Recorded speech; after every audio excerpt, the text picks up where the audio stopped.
Сайн уу? Очир Talks Mongolia podcast-ийн маань 7 сарын дугаар эхлэхэд бэлэн боллоо. Энэ удаагийн дугаар Хаан банкны хүний нөөцийн ажилтны харилцааны газрын захирал Ариун Тулмын хүрэлцэн ирсэн байна. За урилгыг мань хүлээж авсан маш их баярлалаа. Баярлалаа. Подкастт урьж оролцуулсанд маш их баярлалаа. За Хаан банк маань одоо 35 жил байгаа энэ жил тэмдэглэж байгаа. Тэгээд ийм одоо олон жилийн түүхтэй нөгөө талаар Хаан банк маань одоо манай хүний нөөцийн менежментийн одоо тогтолцоогоор одоо салбарт байна айгу биеийн зөвшөөрөгдсөн маш олон гоё юм амжилттай кейстэй байгууллага байгаа. Тэгээд энэ одоо мундаг байгууллагын туршлагыг хуваалцсандаа миний зүгээс маш их баяртай байна. Баярлалаа. За та юуны өмнө өөрийгөө танилцуулаад тий хүний нөөцийн салбарт орсон өөрийнхөө карьерийнхаа түүхээс бас хуваалцаач.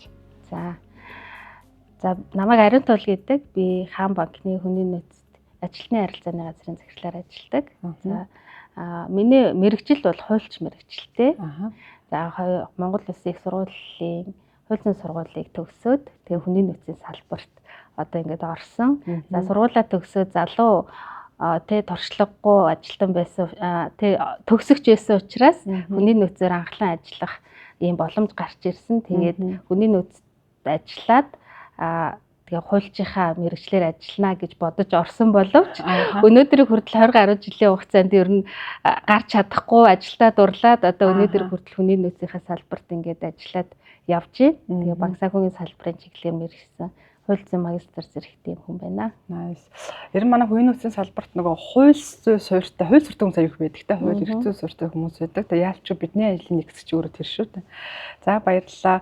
Танаа Хаан банкны хүний нөөцийн баг ер нь хэдэн хүний багтаа вэ те? Тэгээ ер нь Хаан банкаас тагаа танилцуулаач. Нийт ажилтны тоо хэд байна? Хэдэн салбартай байна те? Одоо Монголын одоо хамгийн олон хэрэглэгчтэй банк шүү дээ. Тий, 3 сая гаруй харилцагчтай манай банк. За Хаан банкны хувьд 5500 орчим ажилтнуудтай, эдгээр ажилтнуудыг хүний нөөцийн менежментээр хангаж ажиллах 50 орчим хүний нөөцийн ажилтнууд төв банкн дээр сууж байна. За орон нутаг даяар тархан суурьсан 24 салбар дээр 24 захиргаа хүний нөөцийн ажилтнууд ажиллаж байгаа. Тэгэхээр нийтдээ 75 орчим ажилтнууд хүний нөөцийн чиглэлээр ингээд одоо ажиллаж байна да. Тэгээ бодлогоо тодорхойлоод төв банкн дээрээ бодлого стратеги тодорхойлоод чиглүүлгээ өгөөд тэгээ 5500 орчим ажилтнуудынхаа хөтөлбөрийн харилцаа, хүний нөөц бүх ил чиглэлээр ингэж дэмжиж ажиллаж байгаа. 24 аймаг орон нутагт сууж байгаа захиргаа хүний нөөцийн ажилтнууд маань бас бидийг дэмжиж ажилладаг. Ийм бүтээцтэй. Хаан банкны хувьд за орон нутаг салбар тооцооны 500 гаруй салбар тооцооны төвтэй эдгээр салбар тооцооны төв болгон дээр сум болгон дээр манад Хаан банк гэдэг бүгдээрээ мэдэх байх тий. Тэгэхээр эдгээр тооцооны төвүүдээр дамжуулаад бид Хаан банкныхаа үйлчлэгийг нийт 3 сая гаруй хэрэглэгчтэй харилцагч нартай хүргэж байна. 500 гаруй салбартай, 5600 гаруй ажилчинтай, 75 хүний нөөцийн одоо мэргэжилтүүд байдаг юм байна. Маш гоё таатай сонсогдож байна. Тэгээд танаа Хаан банкны одоо хүний нөөцийн бодлогын одоо гол одоо дурдах зүйл нь юу вэ? Манайхны хүний нөөцийн бодлоготой одоо соёлын хувьд бас тагаа сонирхолтой ярил. Хүний нөөцийн бодлого, байгууллагын соёл, хүний нөөцийн стратегийн чиглэлээр бол маш олон өнцгөөс нь ярих боломжтой. Зүгээр өнөөдөр би илүү их ажилтны туршлага, ажилтны экспириенс талыг илүү их онцлоё гэж бодож байна. За Хаан банкны хүний нөөцийн бодлогын хувьд болохоор үндсэн ажилтны туршлага, ажилтны сайн сайхан байдал тэдгэрийг нэлээд анхаарч үздэг. Тэгээд ажилтны туршлага сайн байх юм бол харилцагчийн туршлага сайн байна. Эргээд бизнесээ өгөөж доктортой байдал шууд нөлөө үзүүлдэг гэж үздэг. Тэгэхээр бид энэ зарчмыг баримталж ер нь бодлого стратеги тодорхойлоод тэр чиглэл рүү ер нь хардаг. Тэгэхээр ажилтнуудын сайн сайхан байдал гэхээр зөвхөн ийм сайн сайхан байдал, аз жаргалтай эрүүл орчин байхаас гадна бүтээмжтэй ажиллах орчин, олон талд ялгаатай байдлыг хүлээн зөвшөөрсөн соёл, тэр бодлого тогтолцоог хэрхэн хэрэгжүүлж ажиллаж байна. Сэтгэл зүйн аюулгүй байдлыг хэр их төлөвшүүлж ажиллаж чадсан бэ? Ажилтнуудын бүтээмжтэй ажиллахад шаардлагатай орчин нөхцөл ажлын байраар хангасан уу? Гэт олон зүйлүүд нийлж ажилтны экспириенс бүрддэг. Тэгэхээр эдгээр дээр хүний нөөц бол нэлээд бодлого зарчмаа анхаарч ажилладаг гэж харж байгаа. Тэгэхээр энэ чиглэл рүү Хаан банкны хувьд бол бид хамтдаа удирдах албан тушаалтнуудтайгаа хамтраад бас ажилтнуудтайгаа хамтраад энэ ажлынхаа туршлагыг бий болгож байгаа. Ажлын туршлагыг бий болгоно гэдэг бол зөвхөн хүний нөөцийн ажилтнуудын ч юм уу эсвэл нэг ганц нэг удирдах албан тушаалтны ажил биш л дээ. Тэгэхээр энэ туршлага өөрөө эерэг байх туршлага сайн байх нь өөрөө ажилтнаас ч хамаарна, нийт удирдах албан тушаалтнаас ч хамаарна, бодлого тодорхойлж байгаа субъектээс ч хамаардаг ийм зүйл үү. Тэгэхээр эдгээр бүх оролцогч талуудын оролцоог хангасан ийм эерэг сайн туршлагыг бий болгохын төлөө бид тэнцвэрж ажиллаж байна. Nice. Ялцчгүй манай хаан банк нөгөө хүний нөөцийн форумууд дээр ивентүүд дээр бол ажилтны туршлага, ажилтны сайн сайхан байдалд анхаардагаараа бол айгүй гоё тий маш сайн жишээ болсон байгууллага байгаа. Одоо ажилтны туршлага employee experience гэдэг байгууллагуудыг анхаарч эхэлж байна. Тэгээд энэ ажилтны одоо туршлагыг бий болгохын тулд та одоо сонсогчд хүний нөөцүүдэд хандж хэлэхэд юунаас эхлэх хэвтэй, ямар дараалалаар хийх хэвтэй. Одоо энэ талаар одоо ямар нэгэн бодлого тодорхойлог бол маш олон байгаа шүү дээ, тийм ээ. Тэгэхээр энэ тал дээр одоо гоё сайн туршлагатай одоо байгууллагын ингэж хийдэн шүү гэдэг ингээд гоё зөвлөд өгвөл. Ер нь аюу сайшаалтай нь ер нь байгууллагууд Монгол ер нь дэлхийн жишгт нийцсэн байдлаар байгууллагууд бол employee experience-ийг нэлээд үйл ажиллагаатай нэвтрүүлээд анхаарад энэ чиглэлээр бодлого тодорхойлоод бас хэрэгжүүлээд явж байгаа нь маш их сайшаалтай байгаа. За тэрний хажуугаар бас энэ талаар хэрэгжүүлэх боломжгүй тийм газрууд байгааг бас үгүйсэхгүй тийм. Гэтэ ер нь бол аливаа зүйлийг хийхэд ер нь эхлээд хэмжиж үзэх хэрэгтэй юм болоо гэж бодож байна. Тэгэхээр employee experience гэж өөрөө юу юм бэ гэдгийг тодорхойлоод өнөөдөр бид хаана байгаа юм бэ гэдгээ үнэлэх нь аюул чухал. Тэгэхээр эхлээд үнэлэх хэрэгтэй. Үнэлж үзээд хаана бид нар gap байгаа юм байна, бид хаана болоод байгаа юм байна гэд байгаа газараа тодорхойлсныхаа дараа хэрхэн сайжруулах төлөв гаргах нь зөв юм болоо гэж бодож байна. Тэгэхээр байгууллагуудын хувьд тэр чиглэлээр илүү ажиллах нь зүйтэй байх гэж бодож байна. Хаан банкны хувьд бол ажилтны сэтгэл ханамжийн судалгааг 8-9 жил авч байна. За тэгэхээр жил болгон тогтмол авдаг. Тэгээ анхны судалгаа авсан тэр жил бол бид маш юм гоё ийм судалгааны үр дүнг харсан. Тэр нь юу гэхээр нийт ажилтнууд маань энэ судалгааг дээр үндэслээд ажил олгогч маань ямар нэгэн зүйлийг хийнэ гэдэгт итгэлтэй байна гэдэг хариултыг бараг 80% өгсөн байсан. Тэгэхээр энэ судалгааны хариултыг хараад бид зүгээр байх хэрэггүй. Ямар нэгэн өөрчлөлтийг хийх, ажилтнуудынхаа дуу хоолойг зөв сонсох, ямар нэгэн нөгөө дуу хоолой санал хүсэлтэд өгснөхийн төлөө ямар нэгэн дарамжхалтгүй байх үүднээс хөндлөнгийн судалгааны байгууллагатай хамтарч ажиллаж байгаа. Тэгэхээр тэр чиглэлээр яг явах нь зөв юм байна гэдгийг анх тодорхойлж авч ирсэн. Тэгээ бид судалгааныхаа үндсэн дээр хэрэгжүүлэх ажлынхаа төлөөг жил болгон гаргаад ингээд дараа жил боллоо, өмнө жил юу байсан бэлээ, бид хэрхэн сайжирсан байна, алин дээрээ сайжирсан байна, алин дээрээ сайжраагүй үлдсэн байна, бид хэд алиагээ хийж чадаагүй байна гэдэг юм. Энэ байдлаар ингээд үнэлээд хэмжээд тэгээ сайжруулад явсан. Тэгээд жил болгон ийм тогтмол судалгаа авах нь өөрөө жилийн түүхэн дата үлддэг ийм сайн талтай учраас түүхэн дата дээр үндэслэж аливаа зүрийг одоо хийхэд шийдвэр гаргахад өөрөө аюу эерэг талтай байдаг учраас бид тэгж ажиллаж ирсэн. За тэгээд сүүлийн 2 жил бид ажилтны сэтгэл ханамжийн судалгаагаа ажилтны туршлагын судалгаа болгож өргөжүүлсэн. Тэгэхээр employee experience survey гэдэг. Тэгэхээр ажилтны туршлагын судалгаа болгож өргөжүүлээд маш олон индексүүдийг хараад бүтээмжийн индексийг хүртэл тодорхойлоод ингээд ажилтнуудынхаа burnout-ыг хүртэл хэмжээд ингээд явж байгаа. Тэгээ энэ нь болохоор зэрэг ажилтны туршлагыг сайн байлгахад өөр ажилтны сайн сайхан байдлыг дэмжиж ажиллахад маш ийм суур хүчин зүйл гэж харж байгаа. Тэгэхээр судалгаа бол маш чухал юм байна гэж бид л үзсэн. Тэгэхээр бидэнд бол 8-9 жилийн суур дата бол байгаа. Ямар гоё. Одоо манай нөгөө HR-ууд чинь энэ ариун захирал сая баярлаа хэмжиж эхлэх нэг чухал гэдэг. Таны ярианаас хамгийн гоё шинэ одоо манай өмнөх подкастт яригдчихэж байгаа нэг гоё зүйл яригдсан ажилтны туршлагын судалгаа гэж байна. Тэгэхээр манай HR-ууд бас тийм судалгаа байдаг байх нэ тий. Ажилтны сэтгэл хэмжээ судалгаа мэдж байгаа, соёлын судалгаа мэдж байгаа. Харин ажилтны туршлагын судалгаа гэдэг бас судалгаа байдсан байна. Энэ талаар та нар судлаад үзээрэй, хийгээд үзээрэй тий. Тэгээд энэ судалгаагаа та хэд бас хөндлөн боглоор хийгэж байна тий. Тий, ер нь энэ судалгаа чи өөрөө үнэн зөв бодтой. Тэгээ ямар нэгэн айцгүйгээр ажилтнууд судалгаагаа өгөх гол үндсэн хүчин зүйл нь хөндлөнгийн байх. Ямар нэгэн нөгөө гомдол, санал, хүсэл бүх төрлийнхөө зүйлийг бид хэд ажилтнуудынхаа дуу хоолойг тэргээр дамжуулж авч байгаа болохоор тэнд ямар нэгэн айцгүй, ямар нэгэн хязгаарлалтгүй өгөхийн тулд хөндлөнгийн байх нь чухал. Тэгээд ажилтнууд маань ч гэсэн энэ талаар маш сайн ойлгодог учраас судалгаандаа маш идэвхтэй хамрагддаг. Ер нь бол нийт ажилтнуудын маань ер нь 80% нь бол байнга хамрагдаж чаддаг. Тэгэхээр судалгааны байгууллагуудаа ярьж байхад танах бол маш идэвхтэй судалгаандаа хамрагддаг юм байна. Маш давуу талтай гэж бас бид хэдэд хэлж ирсэн тийм. Судалгаанд идэвхтэй хамрагдана гэдэг чинь нөгөө өмнөх судалгааны үр дүн хараад байгаа учраас байхгүй юу тий. Тийм ба. Зарим байгууллагууд чинь нөгөө ажлууд нь залхацсан байдаг судалгаа хийгээд нэг хийм олигтой мэдгүй шүү дээ тий.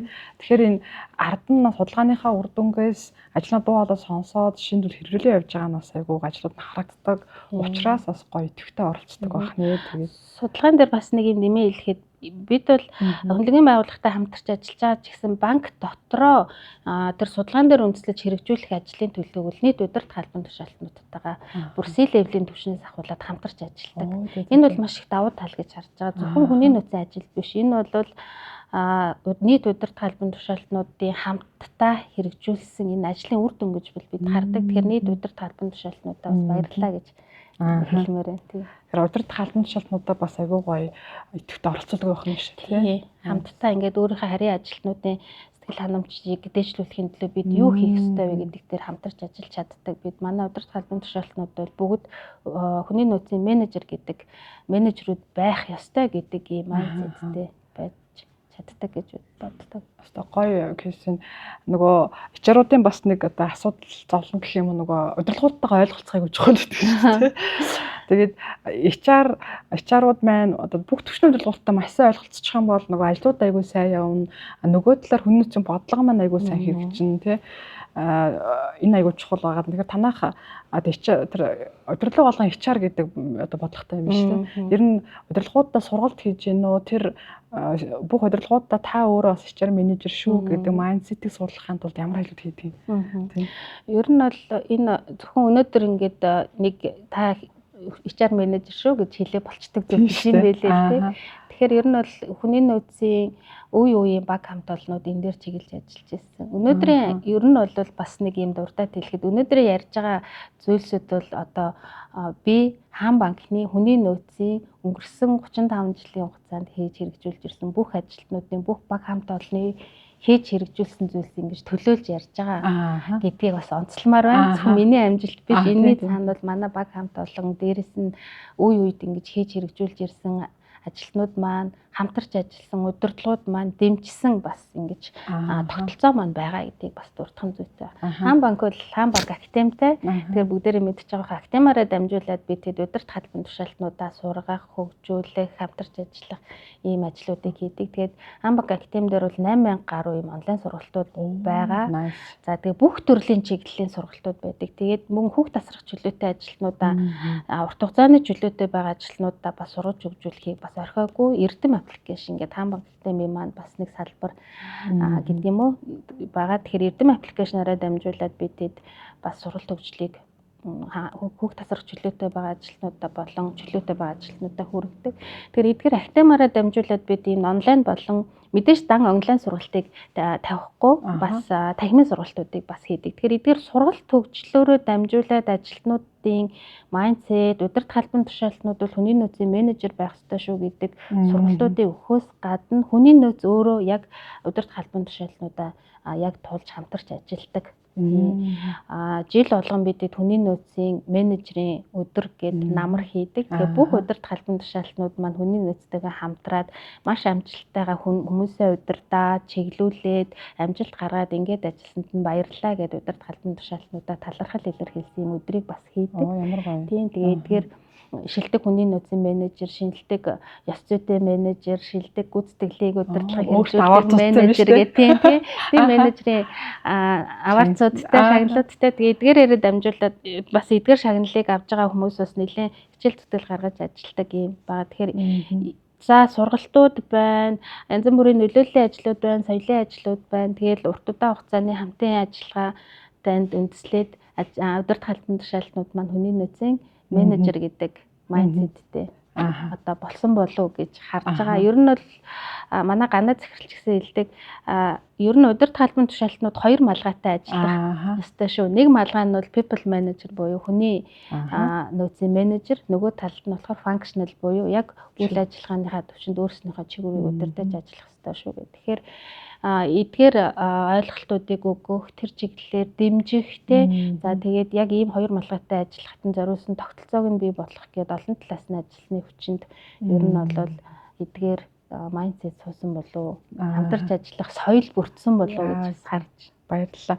Таны сая яриануудаар нэг миний онцлохоор бас нэг онцолж сонсогч нартай хэлэх нэг гоо санаанууд гарлаа. Одоо нөгөө ичрууд тэгдэг байхгүй дунд түвшний удирдлагуудаа яаж бид нарыг ойлгодог болох уу гэр та айгүй гоё арга заагаад өгчлөө сая нөгөө намрын бид нар ч ичээр дээр 10 сарын 10 тэмдэглэдэг танах дотроо тэмдэглэдэг юм байна. Хамгийн гоё нь одоо энэ 50-аас дээш ч юм уу 100-аас дээш ичээрийн багтаа ер нь ичээрийн багууд ингээд ичээрүүд нь тусдаа ингээд гар авчдаг. Танах бол гоё нь нөгөө удирдлагуудаа аваад юм шүү дээ. Тэр айгүй гоё санагдлаа надад. Тэгэхээр манай сонсож байгаа хүний нөөцийн менежер энэ аргыг хэрэглээд үзээрэй тийм ээ. Тэгвэл илүү ойлгосноо ч хэдүүлээ тийм. HR-ууд нь бид нар ч нөгөө хүний нөөцийн баярыг хүний нөөцүүд л явчихдаг. Хүний нөөцүүд л тэмдэглээд идэг. Энэ чинь нөгөө дунд түвшний удирдлагуудаа бас оролцуулах нь эргээд нөгөө хамтын ажиллагаа харилцан ойлголцоодоос айгүй гоё нэмэртэй үт юм биш үү. Энэ аргыг хэрэглээрээ тий. Ирэх жилийн HR DS одоо намрын HR DS бүх компани HR-ууд удирдлагуудаа гол яваа гэж хэлвэр гэж өрөөлээ тий. Баярлалаа. Дээрээ сая айгүй гоё гамбим захирлийн минь хэлсэн 2 малгай гэдэг чинь айгүй гоё ойлголт байна. Хүний нөөц тий. Нөгөө талаар нөгөө функцийг тухайн яг ямар чиглэлийн удирдлага вэ гэдэг 2 малгайтай байх нэ. Баярлалаа. Сая та бас ярианда хэлсэн хаан банкны актив 8000 гаруй онлайн сургалттай гэж шүү дээ тийм ээ. Ямар гайх юм шигтэй энэ дээрээс эрдэм аппликейшнтай гэж байна. Тэгээд дотоодын нөгөө тэр хаан банкны активын сургууль багш нар дотроо бэлддэг юм байна. Хичнээн нэрийн сургууль багштай вэ. Тэр талаараа бас гоё хэлээ. Хаан банк бол суралцагч байгууллага. Тэгэхээр суралцагч байгууллага гэдэг утгаараа бол манай ажилтнууд бүгдээр ийм суралцах майндсеттэй байдаг. Тэгэхээр энэ нөхцөлийг нь бүрдүүлэхүүднээс хаан банк академи дээр байршсан онлайн сургалтууд болон танхимын сургалтуудыг бол тогтмол хийдэг. Мэргэжлэр нь болон хувь хүний хөгжил. Тэгээд одоо энэ ирээдүйд бий болох одоо үеийн нөхцөл байдал тохирсон AI-тай холбоотой бүх сургалт мэдээллүүдийг бол тэндээс авч сурч өгч боломжтой байгаа. Бид хэд хаан банкныхаа хувьд бол бараг 280 орчим сурагч багш дотооддоо байна. Тэгээ 280 орчим сурагч багш нар маань өөрснөө бас санаачлагаараа би сурагч багш болъё гэж саналаа өгөөд бас сурагч багш болдог. Бас дотооддоо бид сурагч багш бэлтгэх хөтөлбөртэй. За тэгээ хөтөлбөрөөрөө дамжуулаад маш олон сурагч багшуудыг бэлтгэдэг. Сургалт орж байгаа ажилтнууд маань, удирдлагууд маань сургалт орж байгаадаа өөрснөө маш сэтгэл ханамжтай байдаг. Ажилтнуудад мэдсэн сурсан зүйлээ өгье. Knowledge sharing хийе тэ ингээд. Ер нь бол тийм соёл бол хаан банкнд бол маш сайн тогтсон байдаг гэж би хэлнэ. Тийм. Тэгээд 280 гаруй сурагч багш маань өөрснийхөө ажлынхаа цаг заваар нийт өөрснөө гэсэн модультай лидершипийн модулаа хөгжүүлээд багаар ажиллаад тэгээд тэр чиглэлээр бүх ажилтнуудаа ингээд үе шаттай сургаад явдаг. Сүүлийн жишээ бол 24 орон нутгийнхаа 24 салбар таазын төвийг бид бас орхиж болохгүй. Тэгэхээр тэдгээр салбарууд дээр нийт 72 сурагч багшийг 2025 онд бэлдсэн байна. Эдгээр сурагч багш нар маань дотоодын болон гадаадтай харилцагчид чиглэсэн бас зөвлөх үйлчилгээ бизнестэй холбоотой сургалтуудыг бас өгөхөөр бэлтгэгдсэн юм сурагч багш нар байгаа. Тэгэхээр бид дотоодынхаа нөөц болцоогоор ажилтнуудаа багш болох сургалт орох энэ ур чадварыг нь суулгаж чадсан. Тэгэхээр энүүгээрээ бол бид бас суралцагч байгууллага болж чадсан бас нэг үзүүлэлт юм болоо гэж боддөө ш. Nice. Нэг сургалт яриад ирсэн хоёлаа танаа дээр нэгшний хөтөлбөр байна. Ямар хөтөлбөрүүд байна. Хүмүүсийг сургаж хөгжүүлэх тийм. Энэ суралцагч байгууллага одоо болж тогтсон гэдэг маань өөр аюу тум амжилттай шүү дээ тийм ээ. Зарим байгууллагууд ч сургалт хэрэг хүмүүс нь бас жоохон дуртай биш байдаг ч юм уу тийм байгаад байдаг. Тэгэхээр өөртөө юм суралцах хүсэл тэмүүлэлтэй байна гэдэг нь аюу гоё амжилт байна. Ямар хөтөлбөрүүд хэрэгжиж чинь тий хэдийн хугацаанд явдаг вэ? Тэр талаараас таа. Суралт хөгжлийн бол маш олон хөтөлбөрүүд байна л да. Яг гоо би зүгээр бүгдийг нь дурдж амжихгүй байх. Тий. Жилийнхаа төлөвлөгөө банкны стратегт нийцсэн байдлаар ер нь сургалтын хөтөлбөрүүд маань гардаг. Тэгэхээр томоохон онцолж дурдах хөтөлбөр гэх юм бол лидершипийн хөтөлбөр байгаа. Манлайллын хөтөлбөр гэдэг. Манлайллын хөтөлбөр маань сүүлийн 3 жил орчим хэрэгжээд явж байна уу? Тэгэхээр би тэд ажилтан бүр манлайлагч байна гэдэг ийм ойлголтыг түгээгээд тэгээд тэр чиглэлээр өөрийгөө удирдахгүй, багаа удирдахгүй, банкыг удирдахгүй гэдэг ийм 3 төвшөнд манлайлалынхаа төвшинг гаргаад 17 манлайлалын 17 чадамжийг гаргаж ирээд тэгээд энэ чадамж болгон дээрээ ийм сургалтын модулаа гаргаад тэгээд бүх ажилтнуудаа сургаад яг нөгөө өөрийгөө удирдахгүй дээр эхлээд суугаад дараа нь баг удирдахгүй дээр суугаад илүү их дараа нь банкыг удирдахгүй дээр ингээд суугаад ингээд үе шаттай манлайлалын хөтөлбөрүүдийг хэрэгжүүлж байгаа. Энэ бол маш онцлог зөвхөн хаан банкнд байдаг хөтөлбөр болоо гэж бас бодож байна. Тэгээ энэ чиглэлээрээ бас удирдах албан тушаалтнуудаа мэдээлэл өгөө сургаад явж байгаа. Яг энэ лидершипийн хөтөлбөрийн сурагч багш нар нь манай банкны ажилтнууд захирлууд бас байдаг. Тэрүүгээрээ бас давуу тал байгаа болоо гэж бодож байна. За лидершип хөтөлбөрөөс гадна бид тэдэд коучинг, менторинг чиглэлээр сургах тийм хөтөлбөрүүд бол бас байгаа л да. Тэгээ коучингийн хөтөлбөрөөр маш олон удирдах албан тушаалтнууд, за бас хүсэлтэд гаргасан бол ахлах тушны ажилтнууд бас коучингийн хөтөлбөр хамрагдах боломж нээлттэй. Одоо тэгээд үнгүү. За менторингийн хөтөлбөрүүд бол бас байна. Тэгэхээр ажилтнууд маань саналаа өгөөд би энэ захирлаас энэ удирдах албан тушаалтнаас эсвэл энэ экспертээстэй ингээд менторинг аммаар байна гэж хүсэлтэд гаргах юм бол тэр чиглэлээр бас хөтөлбөр боловсруулад тэрнийхэн чиглэлээр сургалт өгжил өгөөд менторуудтай нь уулзуулад тийм ийм хөтөлбөрүүдийг бас хэрэгжүүлдэг. За мэдээж яриг шинээр орж байгаа ажилтнууд дээр бол багц сургалтууд байгаа. Онбордингтай холбоотой шинэ ажилтнуудыг чиглүүлэх сургалт хөтөлбөрүүд бол маш сайн явагддаг. Ер нь бол энэ employee experience-ийн хүрээнд бас нэг онцлог зүйл бол шинэ ажилтнуудын туршлагыг сайн байлгах тухай ярьдаг шүү дээ. Тэгэхээр анхнаас нь ажилд орж ирж байгаа шинэ ажилтнуудтай зориулсан энэ experience-ийг зөв эерэг байдлаар бий болгохын тулд шинэ ажилтнуудад чиглэсэн хөтөлбөрүүд бол маш сайн хэрэгждэг. Body mentor гэлтэй одоо бүгд л байгаа тийм. Nice. Шинэ ажилтны сургалтын дээр нэмээд асуучих. Сүүлд би нэг сургалт орж байгаа хамшилж байгаа байгууллагууд дээр нэг хит хэдийн кейс гараад байгаа. Шин орсон ажилт нь өөрөөсөө 3 сургалтгүй гараад байгаа юм байна.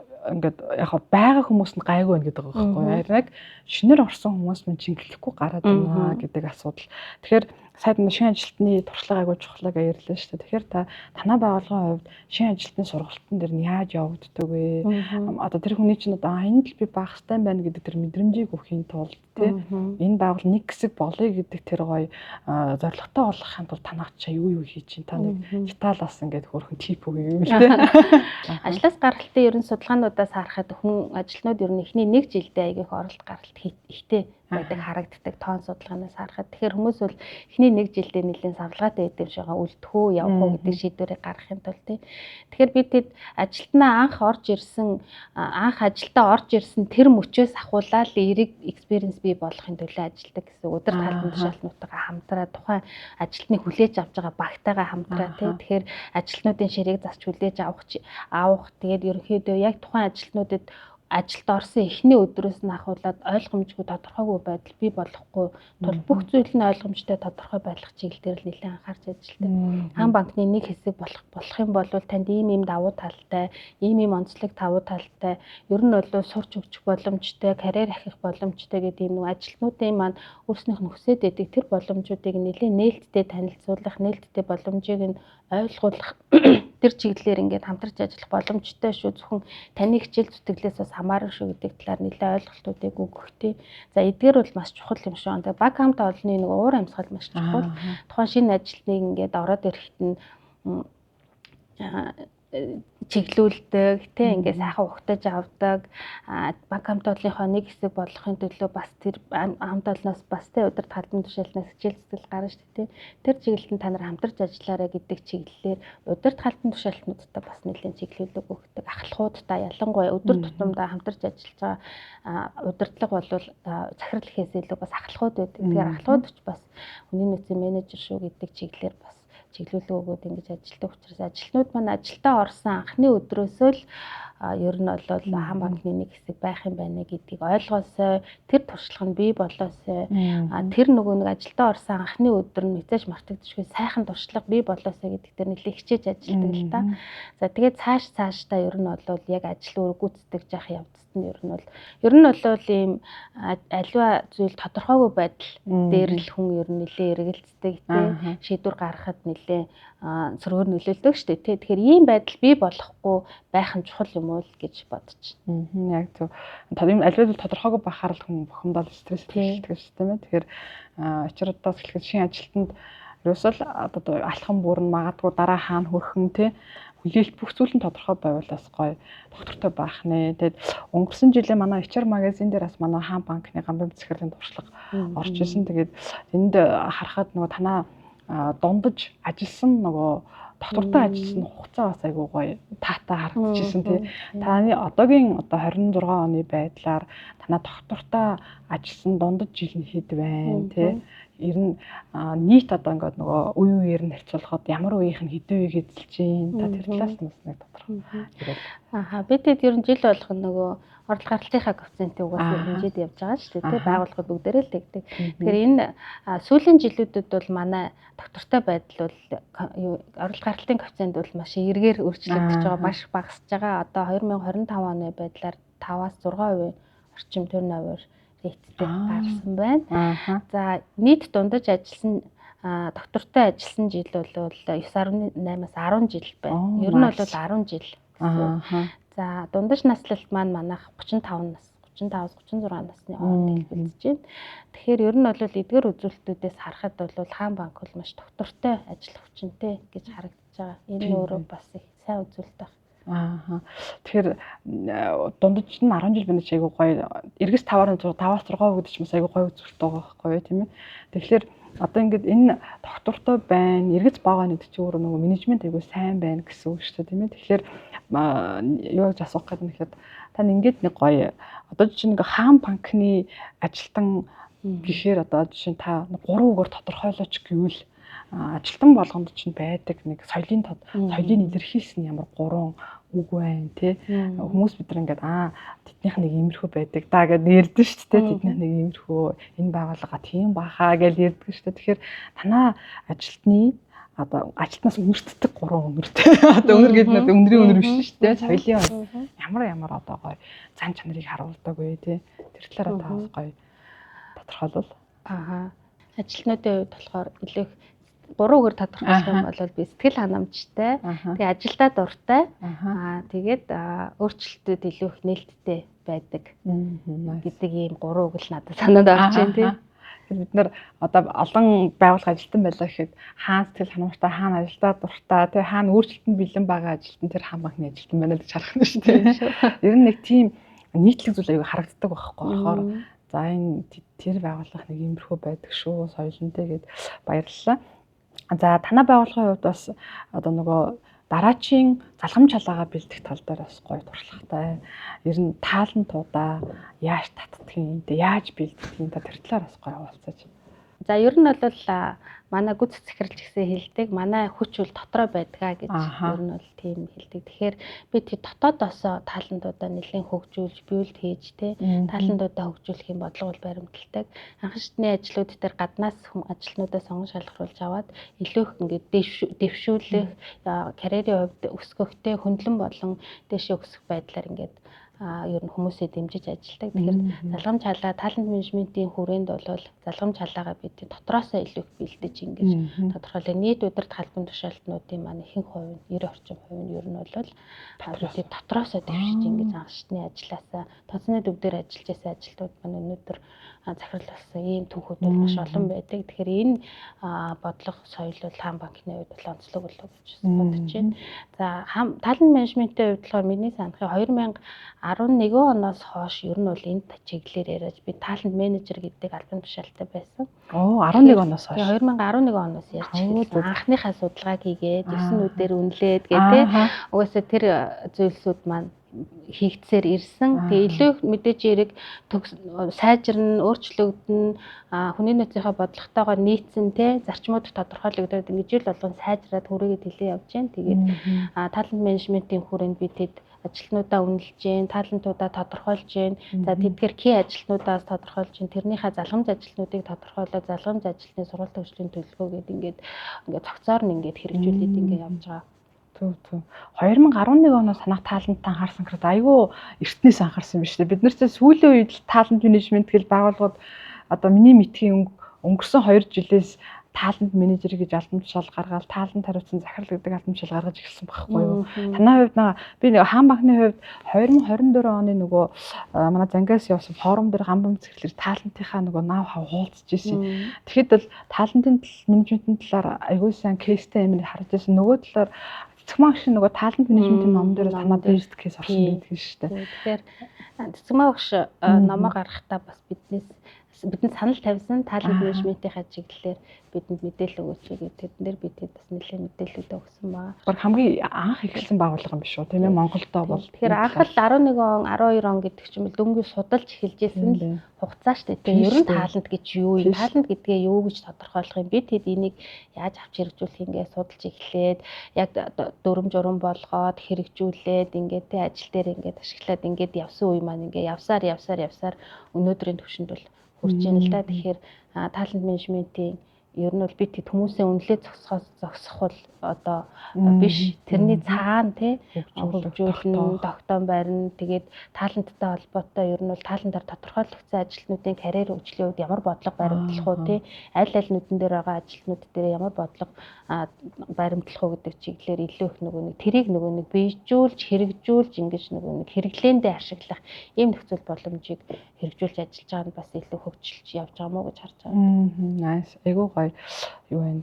Туршлага байна. Цэцэгмаа шиг номыг би харчид бас том байгууллагад санаа хойсон. 3 түвшний байгууллагад нэг кейс оруулсан байсан шүү дээ. Баярлалаа. Тэгэд одоо нөгөө би бас хүний цагтын багшилтгийн хувьд нөгөө сүүлийн 2-3 жилд л талантын тухай нэг сэдв орж ирж байгаа байхгүй хөтөлбөрт байна.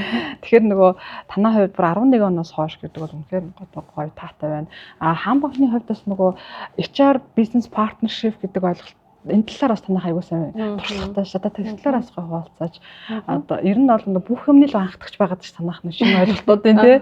Тэгэхээр ер нь энэ анхдагч байхад өөртөө мэдээлэл хаанаас яаж авч ийн, танаа HR-ийн багууд хаанаас суралцж ийн. Тэр талаараас гой хуваалцаа. За хаан банк бол санхүүгийн салбарт нөлөө бүхий томоохон банкуудын нэг тийм.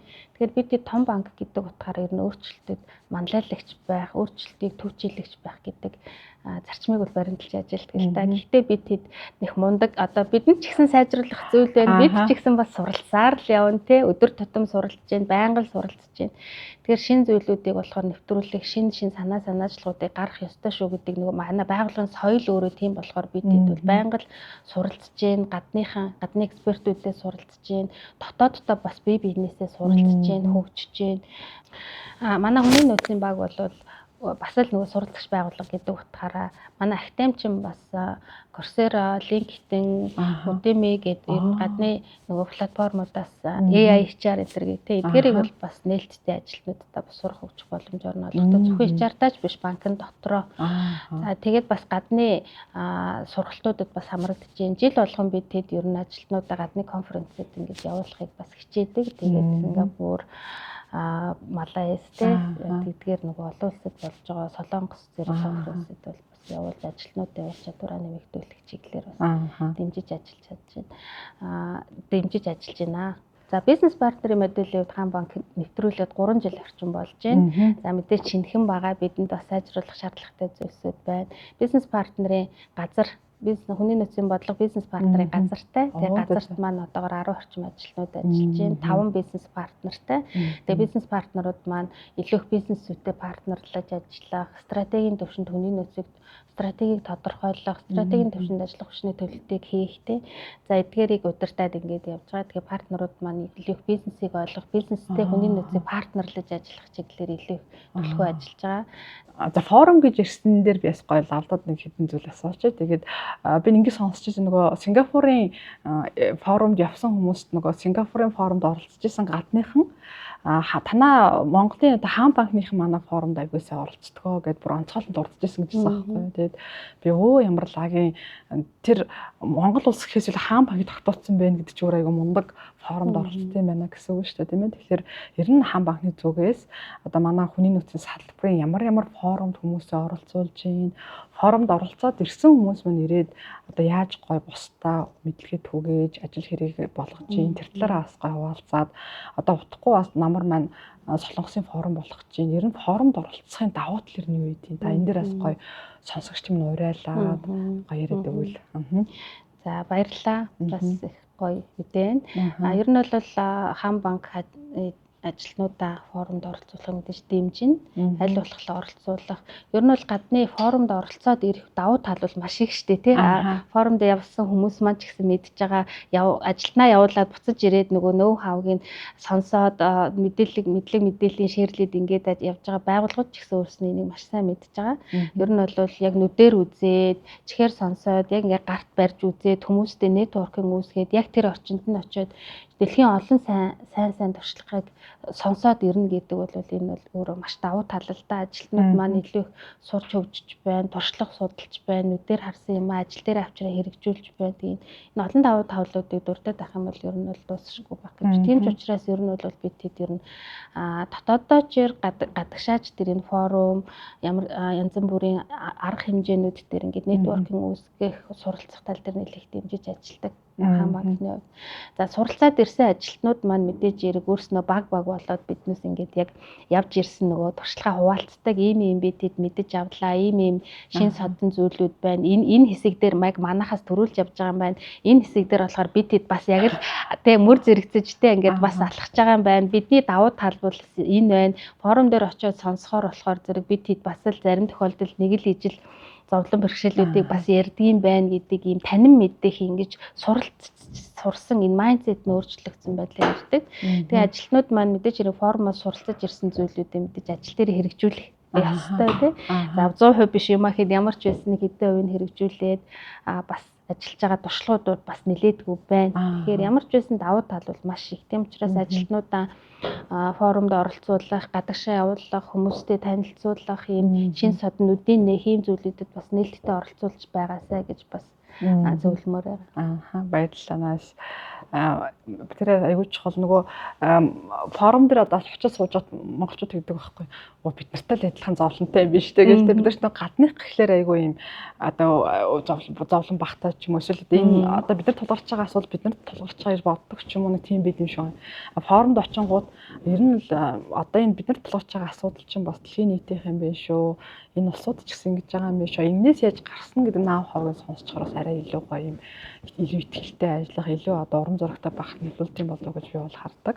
Тэгээ манай HR-уудаа бас одоо уриалж хэлэхэд намар болох одоо Солонгосын форумд бас гоё төвтэй оролцоороо бид Солонгосын форумыг би яг онцлож хэлээд байгаа нь одоо нэг бусад форумтай харьцуулахад бас нөгөө зардлын хувьдаас аягүй гайгүй байдаг тийм ээ. Нөгөө одоо Америкийн форум, Сингагийн форум чинь бас нөгөө өртөхийн хувьдаас ч өндөр байгааддаг. Гэхдээ аль болох бүгдэнд нь орсол зүгээр. Тийм ээ аль бол бүгдэнд нь орлох зүгээр шүү. Тэгээ ямар ч байсан л нүд нэгтгэх нь сая бид нарт аягүй чухал байгаадна гэж хэлмээр байна. За хойлоо нөгөө эхний одоо хэсгийн асуултан дээр та нөгөө Хаан банк ажилтны сайн сайхан байдалд аягүй анхаардаг гэж ярьж ирсэн. Тэгээд сүүлийн үед бас одоо well-being гэдэг ойлголтын талаар улс орон ч бас их анхаардаг болчихож манаас одоо энэ HR магазины сүүлийн дугаарт бас гоё Optimal Max-ийн одоо мандахад захирлын таны сайн сайхан байдлаар нь ямар байна вэ гэдэг бас гоё судалгааны тухай дата мэдээлэл орсон байгаа. Та гэдэн сууж уншаарай. Энтэй ингээд одоо нэг ургуулад асуухад Хаан банкны хувьд одоо энэ сайн сайхан байдал дээр нь ямар одоо арга хэмжээ хэрэгжүүлж гин тий зарим байгууллагууд ч айгүй гоё нөгөө фитнес, йог, бясалгал гээл тий сүүлд би нэг захиралтай уулзахад удирдлагуудаа аваад 10 хоногийн профешнл бясалгалд явсан гэж ярьж байгаа байхгүй тий. Тэгээ захирлууд нь айгүй гоё ингээд болсон энэ чинь бас нэг бас гоё туршлага байгаа шүү дээ. Танаа хувьд well-being дээр бид нар сайн сайхан байд гэдэг ингэж хэмждэг. Эний сайн сайн бол дотор айгүй олон юутай үзүүлэлтүүд шүү дээ. Тэгэхээр яаж одоо ямар зүйл хэрэгжүүлж гин гэдгийг ингээд дуртаад ирвэл тий. Бас л 2010 оны л ярих гэдэг юм л та. Бас гоё эртнээс тий. Эртнээс би хамгийн анх 2015 on санагдаад байна. Уяатан цагаар ажиллах заавар гэж биччихсэн байхгүй юу? 12 онд 14 билүү 15 он санагдаад байна. Бас ирдэ шүү дээ. Тэгэхээр уяатан цагаар ажиллах заавар гээд өглөө 8-аас эхлэх юм бол 5 тарж болно гэх тий. Тэгээд тэр зааврыг бичиж байхдаа анх ажлын уяатан цаг гэдгийг 15 онд би тэд нэвтрүүлж илаа. 2011 онд бас сэлгэн ажилуулах тухай зохицуултыг бид бас анх санаачлаад хэрэгжүүл. За хууль тогтоомжийн хувьд тэр бол яг зохицуулт байхгүй байсан. Гэхдээ ер нь бол ажилтнууд well-being гэдэг чинь бас л сэлгээ ажилуулна гэдэг чинь well-being-ийн бас нэг л хэсэг байхгүй. Ажилтан хүрэх чадвартай болж гин, хөгжиж гин, чадварч гин тийм. Тэгэхээр сэлгээ ажилуулах тухай 2010-ад оны зүйлийг ярьсан чинь бас тэр их санаанд орж гин. Сэлгээ ажилуулж журмуудыг гаргаж илаа. Дээрэс нь яг тэр уяатан цагаар ажиллах зааврыг анх яг хийж ирсэнээ санаад байгаа байхгүй. Тэрнээс хойш улам төгөлдөржүүл, улам баяжчаал төрс өдрийн амралтыг хаан баг анх санаачилж илаа. За тэгээд гэр бүлийн хаан өдөр гэдэг амралтыг бас санаачилж илаа. Хамгийн сүүлд бид энэ гэр бүл дээлтэй бодлогын хүрээнд гэр бүлийн өдөр гэдэг амралтыг бас гаргаж ирсэн. За эдгээр амралтуудын талаар бол сонсогчд маань бүгдээрээ мэдж байгаа. За энийг бол хаан баг санаачилж гаргасан. За well-being-тэй холбоотой бид бас л түрүү ярьсанчлан бид хэмжиж үздэг ажилтны туршлагын судалгаан дээр well-being index гэж гардаг. За индексээрээ бас тодорхойлж харж байна. За ажилтнуудын сайн сайхан байдал гэдэг бол маш олон зүйл бий болж иж нөхцөлдөж тэр сайн сайхан байдал гэдэг илүү их тодорхойлогддог болоо гэж бид хардаг. Тэгэхээр ер нь бол хамгийн түрүүнд ажиллах орчноос ахуулаад ажиллах таатай орчин, ажиллаа сайн хийх, ажиллаа үр бүтээл гаргах тэр нөхцөлийг нь бүрдүүлэх. Тэндээс удирдлагын дэмжлэг зөв байх, мэргэжлийн түвшинд ажиллах тэр нөхцөлийг нь бүрдүүлэхтэй, бүтээмжтэй ажиллах тэр нөхцөлийг нь бүрдүүлдэг байх. За биеийн болон сэтгэл зүйн эрүүл мэндийг дэмждэг байх. За тэгээд өндөр гүйцэтгэлтэй ажиллахад нь чиглэсэн бодлого тогтолцоо нь өөрөө зөв байх. Ажилтнууд өөрөө олон талд ялгаатай маш олон төрлийн хүмүүс байдаг. Тэгэхээр олон талд ялгаатай байдлыг хүлээн зөвшөөрдөг соёлтой байх. Тэдгэрийг нь ажилтнууд нь болон удирдлагууд нь өөрснөө хэрэгжүүлж ажилтдаг байх. Гэт ярих юм бол зөндөө олон зүйлүүд бүрдчихэж энэ well-being-ийн асуудал үйл нөхцөл нь бүрддэг болоо гэж харж байгаа. Тэгэхээр энэ болгон дээр чиглэсэн бодлого тогтолцоо тэрийг хэрэгжүүлэх, хэрэгжилтийг нь хянах, сайжруулах, гараад байгаа алдааг нь засах чиглэлээр хаан банк хүний нөөц удирдах халбын тушаалтнуудаа хамтраад ер нь бол ажилладаг.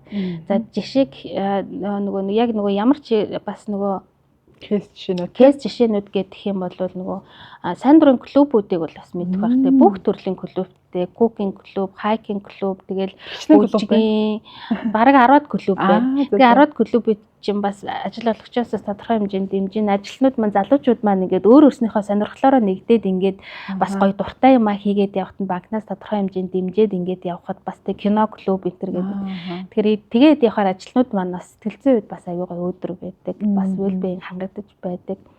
За сэтгэл зүйчтэй болвол гэрээтэй сэтгэл зүйн үйлчилгээнүүд, сэтгэл зүйн зөвлөгөөнүүдийг бас өгч байна. За ковидын үед энэ бол бүр их эрчимтэй байсан, ганцаарчилсан болон илүү их тэгээд дээрэс нь бас сэтгэл зүйчтэй байнга уулзах шаардлагатай ажлын байрууд дээр ажиллаж байгаа ажилтнуудтай ингээ илүү их төлөвлөгөөд эдгээр сэтгэл зүйн үйлчилгээг авах. За ганцаарчилсан болон бүлгийн сэтгэл зүйн тэгээд дээрэс нь сургалтууд тийм маш олон сургалтууд сэтгэл зүйн зөвлөгөөнүүдийг өгч байна. Биеийн эрүүл мэндтэй холбоотой бид эрүүл мэндийн даатгалуудыг хэрэгжүүлдэг. Бүх ажилтнууд маань эрүүл мэндийн даатгалд хамрагдаж байна. Урьдчилан сэргийлэх үзлэгт хамрагдаж байна. Тэгээ энэ бол маш том үзүүлэлт. Бие сэтгэл санаа эрүүл байж бүтээмжтэй тий ажилтан байна. Тэгэхээр тэр чиглэлээр бас ажиллаж байна. Энэ чиглэлээр баш хөрөнгө оруулалтуудыг бас ажилтнуудтай хийж чаддаг маш бахархалтай. Бидэд клубүүдээс гадна бол энэ нэг уяатан ажиллах зөвхөн нэг цагийн тухай зохицуулдаг байсан бол одоо зайнаас ажиллах, гадаадаас ч манайх ажилтнууд бас сурангаа бас ажиллах юм тохиолдол байна. Орон нутгаас бараг 200 гаруй ажилтнууд маань төв банкны ажлыг зайнаас гүйцэтгэж байна. За ремоутээр зайнаас бас гэрээсээ ажиллах юм тохиолдлууд байна. Хүүхд тасрах чөлөөтэй ажилтнууд маань бас гэрээсээ шаардлагатай тохиолдолд бас ингээд ачааллыг багасгах тий зорилгоор бас ажилтнууд маань зарим богино хугацаагаар бас зайнаас ажиллаж байна. Тэгээд ийм нэг ажил хөдөлмөр эрхлэлттэй холбоотой бас төслүүд дээр бас их ажиллаж байна. Яг зөвхөн нэг газар ингээд харьяалагдаж ажиллахаасаа илүү төслүүд дээр баг хамт олон болоод өөрийгөө сориод ингээд ажиллах тэр нөхцөл боломжийг бүрдүүлж ажиллаж байна.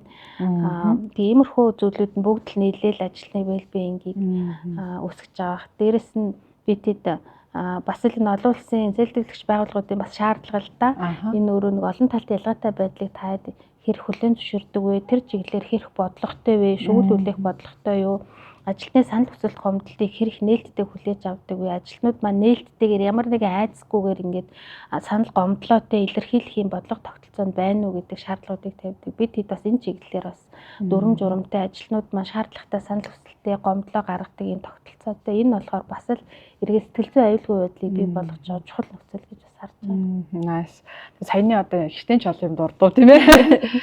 Дурдсан зүйл болгоныг ингээд нэг нэгээр нь судлах юм бол нөгөө яалтчгүй одоо олон жилийн туршлагатай маш гоё юм кейсүүд байна. Тэгээд 50 минут гоё сонирхолтой ус хэлэхэд хаан банкны сайн орчин гэж ярихад бас нөгөө анхны баг сэтгүүлийн анхны дугаарт хаан банкны офис онцлог офисож орж исэн багтаа. Тэгээд тэр офисыг би нөгөө хараад бүр тэр нөгөө юу айгуу нэрийн билээ шүү дээ. Эко офисын билээ шүү дээ тийм ээ. Тэгээд би одоо юмуд нь уншичаад бүр биширчээсэн юм аа. Тэгээд орчин тэгээд хэрэгжүүлж байгаа гоё үйлчлэгээнүүд, клубууд гэдэг бүр үнэхээр маш гоё олон юм давуу талууд байна. Тэгээд ялтчгүй одоо 35 жилийн төвөгтэй байгууллага бол үнэхээр өөр сонсогдож байна л да тий. Баярлалаа.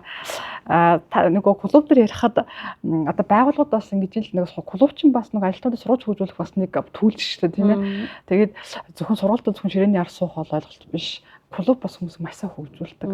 Одоо манай подкастын одоо ивент тэтгэгчроос энэ сараас Linkurs маань хамтарч ажиллаж байгаа. Linkurs бол хэлний одоо байгууллага, одоо гоё аппликейшн. Тэгээд Linkurs-ыг бас компаниуд нөгөө юм юу гэдэг юм бэл нөө уншлагын марафон зарлаад нөгөө ном уншлагын марафон зарлаад бас нэг клуб энэ төр байгуул явдаг юм билээ. Олон улсад туршлах нь. Танаа дээр бас би нөгөө холбож ярих асуухад одоо нэг орчин үеийн залуучууд нь хэл гэдэг чинь баг хэрэглээ болчиход байна тийм ээ. Энэ хэл сурахад нь танах хэрнээ яаж дэмждэг вэ? Хэлний клубуд байна уу тий? Энэ чиглэлээр бас гоцроглоо хуваалцаж байгууллагууд чинь хүмүүсийн ажилтаа олох гэж асуудаг шүү. Зарим байгууллагууд нөгөө хэлний байгууллагууд нөгөө сургалтын цолоод орохчдаг. Зарим газрууд бол бас ингээд тост мастер клубуд ажилладаг юм билээ л дээ. Танаа туршлага юу байна?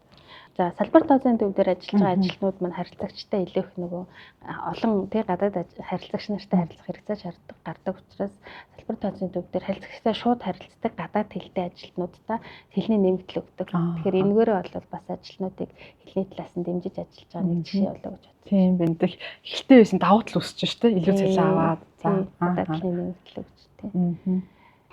За хаан банкны хувьд одоо монголчуудын одоо мэдхээр хамгийн бараг бас л анхдагч болж одоо AI технологиг маш сайн нэвтрүүлсэн байгууллага байх гэж бодож байна. За хамгийн энгийнээр одоо киоск машин за тэгээд зээлийг бид нар чинь одоо онлайнаар 5 минутанд авдаг болчихлоо шүү дээ тийм ээ. Өмнө нь бол ингээд магадгүй цалингийн зээл авах гээд нэг одоо ажилтан дээр очиж шийдвэрдэг байсан баг. Тэгэхээр энэ AI шилжилт тий технологийн одоо ахис дэвшил ямар байдлаар нэвтрүүлж гин ер нь энэ AI хэмжээ ухаантай холбоотой ямар өөрчлөлтүүдийг хийв энэ талаас тагаа дурдаж. За хаан банк бол сүүлийн 21 оноос 23 он захин банк болох стратеги тэгээд цаашлаа дахиад дунд хугацааны стратеги хэрэгжүүлээ явж байгаа. Тэгэхээр захин банк болох хүрээнд ялтчгүй бид захимжилт автоматжуулалт тий дээрэс нь AI-тай холбоотой сайжруулалтыг бол хийж ирж байгаа. За бодлого стратеги тэр чиглэлээрээ тодорхойлоод тэр чиглэлээрээ бас хөрөнгө оруулалтуудыг нэлээдгүй хийгээд ингээд ажиллаж байна. Тэгээ ер нь бол энэ захимжилттай холбоотой болвол мэдээж хэрэг маш олон нөгөө нэг сайжруулалтууд ингээд процесс болгон дээр хийж ийн л да бүх процесс дээр маш олон процессуудыг дурдах боломжтой. Тэгэхээр ингэснээрээ бид тэд бүтээмжийг маш их сайжруулж байна. Хүмүүс нөгөө нэг гар ажиллагаагуудыг ингээд автоматжуулаад ирэхээр маш их бүтээмжүүд цаг гарч байгаа. Тэрэн дээр илүү их өөр стратегийн түвшинд илүү value added ажлууд дээр хийх, өөрлөө их сурч хөгжих, дараагийн түвшинд гарах чиглэлээр ингэж ажиллаж байгаа давуу талууд бол гарч байгаа. За AI бол зайлшгүй тий энэ бол биднээс амьдралын нэг хэсэг болчлоо тий. Тэгэхээр энийг бас хэрэгжүүлж чинь дотооддоо бид нэг жишээ дурдах юм бол ингээд яг AI бол маш чухал. Тэрийг бол нэвтрүүлэх нь зайлшгүй, нэвтрүүлж ажиллаж байгаа туршлагууд бол зөндөө байна. За тэгээд дээрэс нь тэр чиглэлээр зөвхөн нэг жишээ дурдахад бол ажилтнууд маань нөгөө маш их ингээ юм асуудаг штэ. Тэгвэл яг хөө энийг яг хөө энийг хаанаас асуух вэ? Энд чи яадаг үлээ гэж ажилтнууд нөгөө яг хүний нөөцийн чиглэлээр жишээлбэл энэ ямар журам байдгийг ингэж асууж штэ тий. Тэрийг илүү хагаан чатбот гэд бид дотооддоо хурцуулсан чатботтой. Тэгээд хагаан гэдэг нэртэй хаан гэдгийг нөгөө монголоор нөгөө галиглаж өчгөр хагаан гэж бичдэг. Тэр хагаан чатбот гэсэн үг байхгүй. Тэгээд тэргээрээ бид хэд маш олон нөгөө тийшээ шууд асуучдаг. Тийм. Тэрийг бид дотооддоо хөгжүүлсэн маш бас нэг том кейс. Тэрийг хөгжүүлээд бараг 4 жил болж байна уу? Тэгэхээр улам суралцаал тэндээсээ мэдээж хэрэг сайжруулах зүйлүүд байна л да. Тэгээд тэндээсээ бас нэлээх хүмүүс асуучдаг учраас бидний эргээд HR-ийнхны чатаар нөгөө хариу өгдөг тэр хэсэг байхгүй болж сайжирч байна гэсэн үг байх нь. За энэ мэтчлэн маш олон зүйлсүүд байна. Хүний нөөцийн чиглэлээр бид цонгон шалгаруулалтын дээрээ процессуал дээрээ бас нэлээд автоматжуулалт, захимжуулалт, RPA нэвтрүүлэх, AI-г ашиглах ийм кейсүүдийг туршаад явж байгаа маш амжилттай байгаа. Тэгэхээр яг тэр чиглэлээр харахаар манай хүний нөөцийн сонгон шалгаруулалтын багууд манай дээр ч одоо ингээд 5500 ажилтнтай байнга ингээд оролт гаралт шилжиж төлөвлөгөөнүүд хийгдэж байгаа учраас сонгон шалгаруулалтын баг маань гар ажиллагаанууд, цаасан ажиллагаанууд маш их байсныг нь бүгдийг нь захимжуулж байна. Бүгдийг нь яг ер нь тодорхой хэмжээнд захимжуулсан яг ашиглаад нөгөө нэг анкетын шортлист гэдэг юм уу тэгээд угаасаа нөгөө хийгдэх зайлшгүй хийгдсэн байх ёстой автоматжуулалт хийгдээд явж байна. Энэгээрээ бас бидний бүтээмжийг маш их нэмэгдүүлж байгаа гэж харж байгаа. Тэгэхээр хаан банк бол бас нэг талдаа технологийн компани болж байгаа гэж харж байгаа. Тэгэхээр технологийн компани болох чиглэл рүүгээ явж байгаа захимжиж байгаа AI-г нэвтрүүлж байгаа компаниуд бидэд өөрчлөлтүүдийг маш их түүчилж явдаг болов уу гэж би бас хардаг. Тэгээд тийм ч учраас манад ажиллаж байгаа ажилтнууд маань энэ чиглэлээр маш их ур чадвартай болж байгаа гэж би хардаг. Тэгэхээр хаан банкнд ажиллаад олон төсөл хөтөлбөрүүдийн ард ингээд гарах тусам ажилтнууд маань маш их ур чадвартай болж байна. Өөр дээр ингээд шин ур чадваруудыг бий болгодог ийм давуу талууд бас харагддаг. Тэгэхээр энэ их өөрчлөлтүүдийн дунд ажиллаж байгаа ажилтнуудаараа бас их бахархдаг. Тэгээд бас тэдгээр ажилтнуудын өмнөөс бас их баяртай байдаг шүү. Сайн нэг AI гэдэг асууд асуучих. Одоо нөгөө нийтлэг хүмүүст нэг майц байгаа даа. Одоо чинь би эндээ батгаар ингээ киоск нэвтрлээ. Одоо цалингийн зээлийг автоматар авдаг боллоо. Гэхэд би бол одоо автоматар тэрийг хийдэг. Тэр ажлыг хийж исэн ажилт нь одоо юу хийсэн бэ? Орондоо байхгүйсэн нь би бол ойлгож байгаа байхгүй юу тий. Тэгэхээр энэ AI шилжилттэй технологийн шилжилттэй холбоотой ер нь ажилтнууд ер нь буурсан уу, яасан? Ер нь ихэнх байгууллага AI нэвтрнэгийн гууд ажилтнууд айцтай байгаа тийм ээ. Гэтэ одоо бол арай гайг болж байгаа. Хаанх тийм байсан. Энэ одоо айц ч юм уу нэргэлзээ талах талаар нэг гой мэдээлэл өгөө шүү дээ. Танах дээр яаж ийсэн тий. Ер нь бол AI ч гэлтгүй ер нь бол энэ захимжуулалттай холбоотой, технологитой холбоотой үйл ажлын байрны өөрчлөлтүүд бол зайлшгүй хийгцээр ч ирсэн тийм. Тэр хаан банкны хувьд нэг онцлог давуу тал нь бол маш өргөн сүлжээтэй олон салбар тооцооны төвүүдтэй олон ингээд нэгжүүд ажилладаг юм давуу талтай. Тэгэхээр хэрвээ ямар нэгэн ажил нь ингээд автоматжих, багасах тий захимжсан тохиолдолд тухайн ажилтныг өөр ажлын байр дээр редеплой хийж ажилуулах боломж маш их. Redeployment хийгээд ингээ ажилуулж जैन. Дээрээс нь эсвэл зөвхөн тэгээд тэр ажил байхгүй болсноор тухайн техник тоног төхөөрөмжтэй холбоотой тэрийг сайжруулах чиглэлээр шин ажлын байрууд гарч ирдэг. Тэгэхээр нөгөө талд гарч ирж байгаа шин ажлын байран дээр бэлэн байхын тулд бидэд рескилийн, апскилийн хөтөлбөрүүдийг бас хэрэгжүүлж ажилладаг. Тэгэхээр яг тэр чиглэлийн AI-тай хөгжиж байгаатай холбоотой, захимжуулалттай холбоотой, процесс сайжруулалттай холбоотой бид нөгөө талд нь нэг юм байхгүй болж байгаа ч гэсэн нэг талд нь шин ажлын байрууд бий болж байгаа учраас тэдгээрд бэлэн байх ажиллах хүчний бий болохын тулд ийм хөгжлийн хөтөлбөрүүдийг бас санаачилж хэрэгжүүлж байгаа. Ийм учраас ер нь бол ажилтнууд шууд ингээд автоматчлаагээд ажлаас гарах тохиолдол маш ховор. Ер нь бол тэгээд AI ч өөрөө таныг ажлыг орлохгүй AI-ыг мэддэг хүн л таны ажлыг орлоно гэдэг нэг юм яваад байгаа шүү дээ. Тэгэхээр тэр мессеж бол сүүлийн үед бас нэлээд явж байгаа учраас ажилтнууд дэлхийд даяараа тий бас нэлээд тайвширч байх шиг байна. Тийм учраас би ер нь AI чиглэлээр, захимжуулалтын чиглэлээр, энэ технологийн чиглэлээр ийм суур ур чадваруудаа ер нь заавал сурах хэрэгтэй байна л гэдэг ийм мэдээлэлүүд бол өгдөж байгаа. Тэр чиглэлээр ажилтнуудаа хөгжүүлж байгаа л гэж харж байна.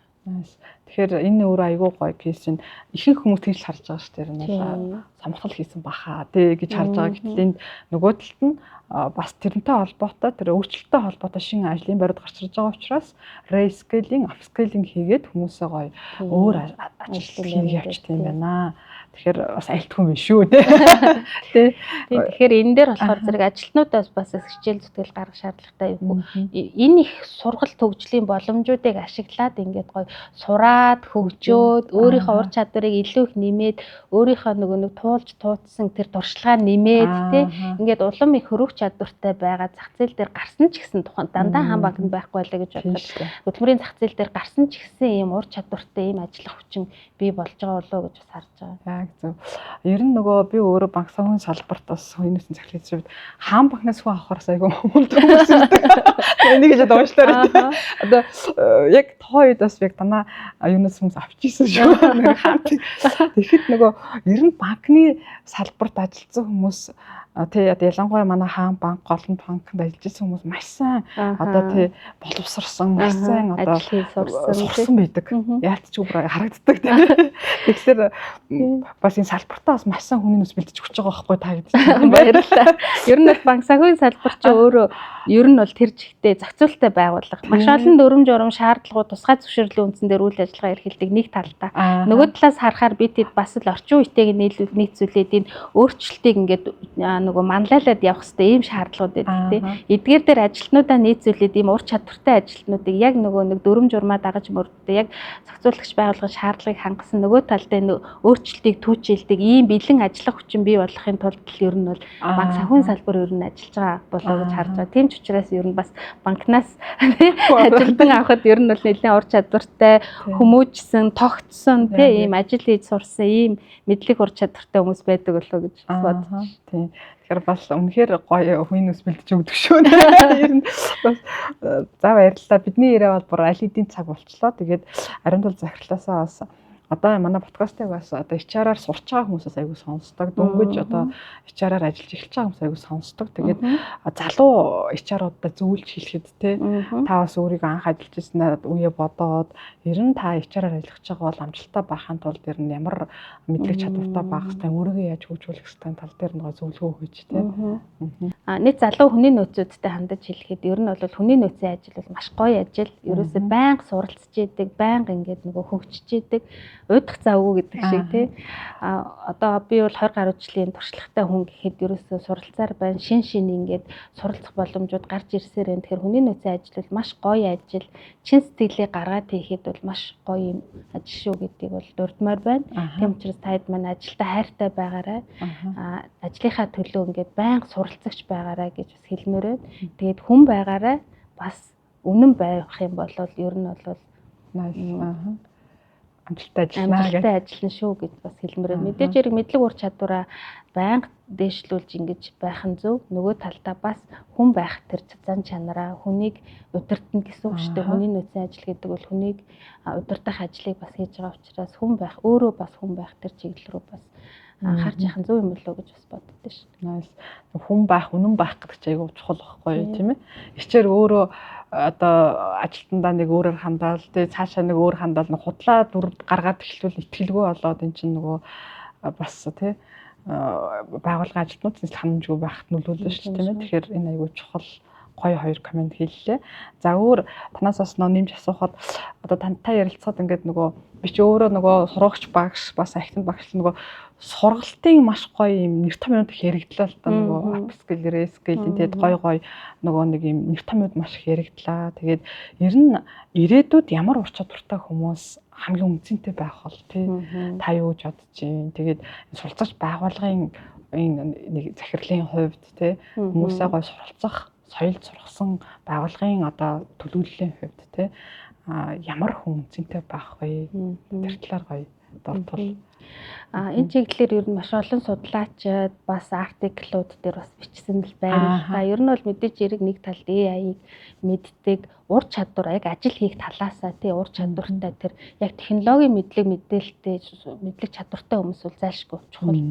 Нөгөө талдаа тэдгээр технологиг ажилуулж чаддаг тэрийг нэг хүн талаасаа удирдах чаддаг. AI-аас гараад ирсэн тэр мэдээллийг үндэслээд үнэн зөв шийдвэр гаргах чадвартай. AI дээр ёс зүйтэй захимын орчинд ийм ёс зүйтэй ажиллах юм ур чадвартай. Тэгээ аналитик сэтгэлгээтэй тий хүн хоорондын харилцааг ийм ур чадвар өндөртэй. Ерөнхийдөө нэг иймэрхүү л ур чадварууд нэлээд чухал тавигдах болоо гэж бас харж байна. За мэдээж хэрэг ажлынхаа онцлогоос хамаарат бол ажлын байран дээр тавигдах чадамжуудаас хамаарат ур чадварууд бол өөр байна. Ерөнхийдөө суурь нь бол эдгээр ур чадварууд нэлээд чухалчил тавигдах болов гэж харж байгаа. Тийм учраас ер нь бол ажилтнууд маань нийтдээ ер нь бол ажиллах хүчин маань тэ өөрөө ер нь бол энэ технологийн чиглэлийн суурь ур чадваруудыг бол зайлшгүй мэддэг, зайлшгүй тэрийг ажил үүрэгтэй хэрэглэж чаддаг байх, бүтээмжээ нэмж чаддаг байх. Тэ ажлаа сайжруулах чиглэлээр ийм инновацлог ийм санал санаачлалыг гаргаж чаддаг байх тэр ур чадварууд л нэлээд чухал тавигдах байна. Nice.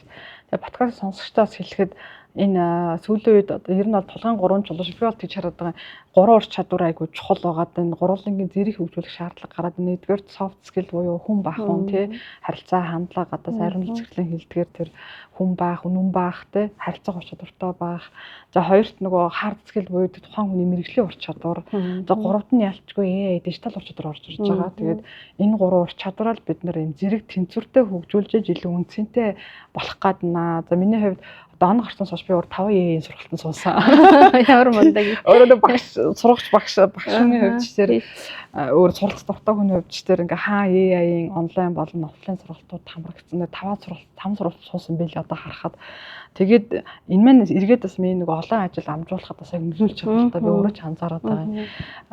Нөгөө талаар таны хэлдгээр бас тэр суур мэдлэг аягүй чухал байгаа. Тэр AI-ийн боловсруулсан мэдлэгийг оновчтой ашиглах аналитик чадвар аягүй чухал байгаа байхгүй. Гаргаж өгсөн бол хүмүүс үнэн биш байгаа гэсэн тийм ээ. Тэн дээр бас үнэн худлын дэнсэлдэг тий энэ суур бидний мэдлэг бас аягүй чухал байгаа шүү гэдгийг бас онцлж хэлмээр байна. Тэгээд одоо ярилцлагын хамгийн сүүлийн асуултыг санаас асууя тий.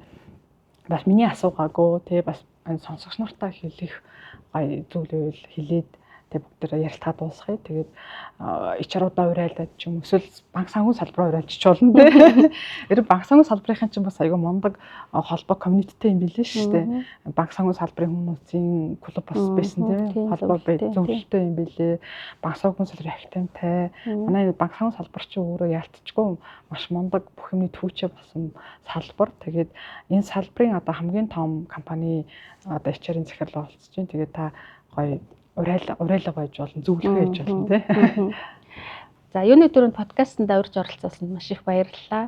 За подкаст үзэж байгаа үзэгчдэд зориулаад хэлэхэд ер нь өөрчлөлт гэдэг бол зайлшгүй зүйл, өөрчлөлт бол зайлшгүй хийгддэг зүйл учраас өөрчлөлтөнд нээлттэй байх, тэрдэнд хурдан дасан зохицох чадвартай байх, тэрийг хурдан ингээд өөрийн болгож цаашаа ингээд хөгжих юм майндсеттэй байх нь илүү их одоо орчин үеийн хурдтай өөрчлөлт, технологийн өөрчлөлтөд илүү их нэг амжилттай явах нэг бол суурь юм болов уу гэж боддог. Тэгэхээр өөрчлөлтийг бол эргээр хүлээж аваад чаленжийг бол боломж гэж хараад ингэж ажиллах юм бол илүү их эерэг юм сайн туршлагууд бол бий болно шүү гэж хэлмээр байна.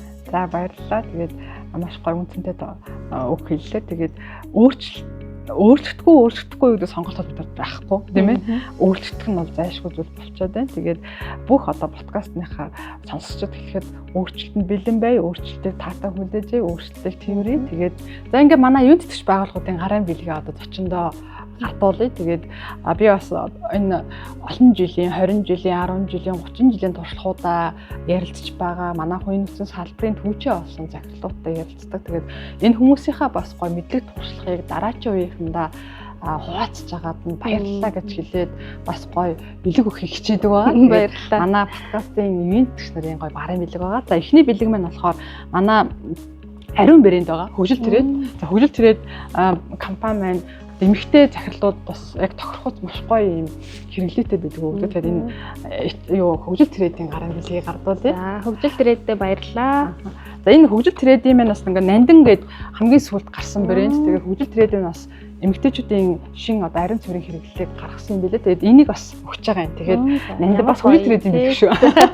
За баярлалаа. Нандин гээд гоё брендийн яг хэрэгтэй гоё бэлэг өгсөнд баярлалаа. За баярлалаа. За тэгээд манай энэ сараас манай Lingors гэх олон хэлний аппликейшн хятад англи те Lingors аппликейшн дамжуулаад одоо ном унших. За тэгээд байгууллагууд тэг хэлний мэдлэгээ сайжруулах. Ер нь бол бид нар нөгөө сураад байгаа бол дадлуулах дээр аягүй муу байгаа да. За миний хувьд одоо жишээ нь би чи Бээжинд 4 жил сурсан, Монгол дээр 6 жил болж байна. Одоо бол нөгөө англид хэлмээр үнэхээр одоо бүр зэврээд би мартчихад байна тий. Тэгээд буцаагаад би сая өнгөрсөн жилээс эхлүүлээд хэлний одоо нөгөө мэдлэгээ дадлуулахын тулд хэрэглэхгүй болохоор хэлчих өөрөө мартчихад байна л да. Дадлуулахын би өөрөө лингорсыг хэрэглэж эхэлж байгаа байхгүй аппликейшн дээр ном унших. За тэгээд гоё онлайн мэдлэгээ сайжруулах дээр ингээ аюулсаа ашигладаг. Тэгээд HR-уудаа бас зөвлөж хэлэхэд байгууллага дээр бас гоё хэлний клуб байгуулах. Бас ингээд нөгөө номыг бас монгол хэл дээр англи дээр уншаад марафон аюух зарлдаг юм билээ. Улс дээр аюух олон гоё марафон центр болдог юм билээ. Тэгээд бас тийм байдлаар бас гоё ашиглаараа гэж хэлмээр байна. Тэгээд лингорсоос манайс гоё гарын билүү өгсөн байгаа. Баярлалаа. Хэлээ сурцгаая. Тийм. Ямар гоё хаан банкс хэлсэн шүү дээ. Манай дээр бол хэлний мэдлэгтэй хүн илүү солио авдаг гэж тийм. Тэрээс айгуу гоё хэлсэн. За энэ манай Зангид цэгнээс эрхлэн гаргадаг HR магазин гэж сэтгүүл байгаа. Тэгээд өнгөрсөн жилийн 5 сарын дугаар дээр бас манай гам бэм захирлал cover авч гарч ирсэн. Тэгээд HR-ууд маань бас Зангид цэгийн HR магазин зэснээс онлайнаар өнгөн унших боломжтой. Тэгээд ариун тул захиралдаа бас сүүлийн гарсан 3 дугаараа билээ. Энэ дугаар бол дөнгөж сайхан 6 сард гарсан дугаар байгаа. За баярлалаа. Амтархан уншнаа. Баярлалаа. Баярлалаа. Бас ийм гоё HR магазин гээд бас санаачлаад гаргасан танай хамт олон бас баяр хүргэе. Баярлалаа. Аль болоход нөгөө HR-уудынхаа наам холбооч олон янзаар л одоо хүрхийг зорж байгаа. За бас манай подкастыг одоо би болсон цагаас хойш юу гэдэг чинь ачуур клиник гэдэг байгаа. За ачуур клиник маань болохоор нөхөн сэргээ хэмлэг. Тэгээд энд би бол одоо сүүлийн 3 жил үйлчлүүлж байгаа. Одоо ядрах үе дээр очино. Тэгээд ямар нэгэн хөөрх хардмаар байсан үе дээр очиж үйлчлэгээ аавна тий. Тэгээд ачуур клиникээр үйлчлэх юм бичиг байгаа. За баярлалаа. Маш үнцэнтэй билүүгээ. Тий. Тураах үйлчлэгээ авч болно, хөөрхөн болох үйлчлэгээ авч болно, нэшвэртэй болох үйлчлэгээ авч болно тий. За эрүүл биед саруулах оршин гэхчээр тий. Энэ бол маш бас гоё бэлэг байгаа. За хамгийн сүүлийн бэлэг нь болохоор миний хувьд өнгөрсөн жил энерги менежмент гэдэг ном бичсэн байгаа. Тэгээд хятад суралцах хугацаанд 18 оноос хойш судлаад өөр дөөр хэрэгжүүлсэн туршлагаа бичсэн. Тэгээд номоо бас хэрэглээд ном бол ариун тул захирлын очоогүй байсан. Тэгээд энэ номоо бас бэлэглээ. Тэгээд сүүлийн үед бас би энэ сэдвэрээ байгууллагуудаар хөтөлбөр хийгээд байгаа. Тэгээд сонсогч нараас сургалт аваарай, хөтөлбөр аваарай тий. Тэгээд ном маань бас интернет номын бүх сургуулиуд байгаа, M-book сурсан байгаа. Тэгээд номоо бас бэлэглээ. За баярлалаа. Би бас ном унших дуртай. Тэгээд бас алтаагийнхаа гаргасан ийм гоё номыг бас уншаад коммент хэлнэ. Тэгээд ном маань болохоор нөгөө гарын авалгаа дээр бичигдсэн онолтой тестүүдтэй өөрийгөө тестлэн онлайн уншиж масгалтай байхгүй юу? Тийм байдлаар бичигдсэн. Нэг уншаад өнгөрөхгүй ширээн дээрээ тавиад бид нар ч нөгөө 365 нэрчүүштэй байж чадахгүй. Буурсан үед нь ягаад буурч юун дээр ажиллах вэ гэдэг гар ажиллах байдлаар бичигдсэн ном байгаа. За тэгээд бэлгээ өгч дуслаа. Тэгээд энд ч байгууллагаа маш их баярлалаа. За энэхүү манай HR Talks Mongolia подкаст маань 7 сарын дугаар жаргаж байна. Тэгээд зочноор урилсан маш их баярлалаа. Одоо цаг гаргаж тий одоо бид нэр яг хаан товор дээр ирсэн байна. Тэгээд байгууллага дээрээ хүлээн авч 35 жилийнхаа гой түүхийг туршлагыг хуваалсан маш их баярлалаа танд.